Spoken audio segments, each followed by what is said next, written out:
आप सभी को प्रेज द लॉर्ड, जय मसीह की। आइए अपने दिन की शुरुआत परमेश्वर के वचन के साथ करें। आज का वचन तीतुस 2:11 और उसका 12 पद।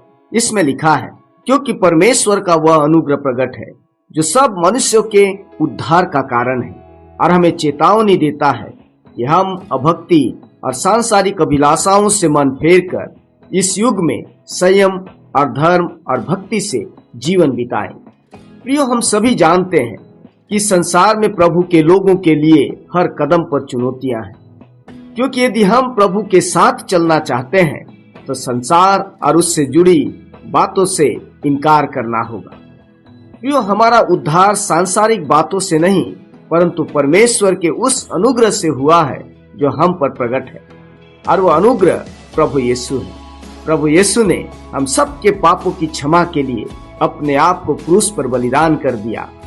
उसका बलिदान सब मनुष्य के उद्धार का कारण है, परंतु ऐसा नहीं है कि सबका उद्धार होगा।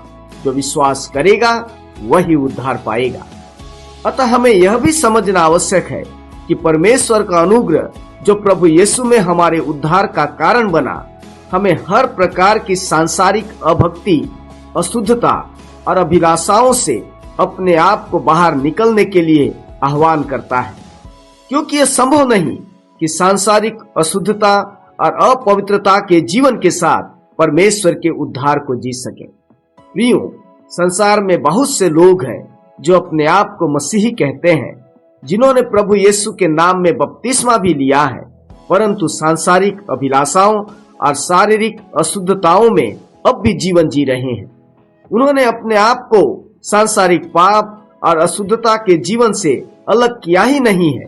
प्रियो, यदि हम सच्चे विश्वासी हैं और यदि हमने परमेश्वर के उद्धार को पाया है, तो हमारे लिए आवश्यक है कि हम दूसरों के साथ संयम और सच्चाई के साथ व्यवहार करें और परमेश्वर के सम्मुख सच्ची भक्ति का जीवन जिए।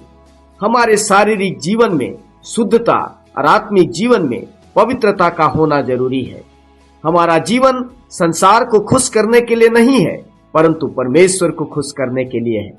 इसलिए स्मरण रखें, जब तक हम सांसारिक और शारीरिक अभिलाषाओं से स्वयं को अलग न करें, हम परमेश्वर के लिए सच्ची भक्ति, संयम और धार्मिकता का जीवन नहीं जी सकते। आपका दिन अच्छा हो। प्रभु आपको आशीष दे। आमीन।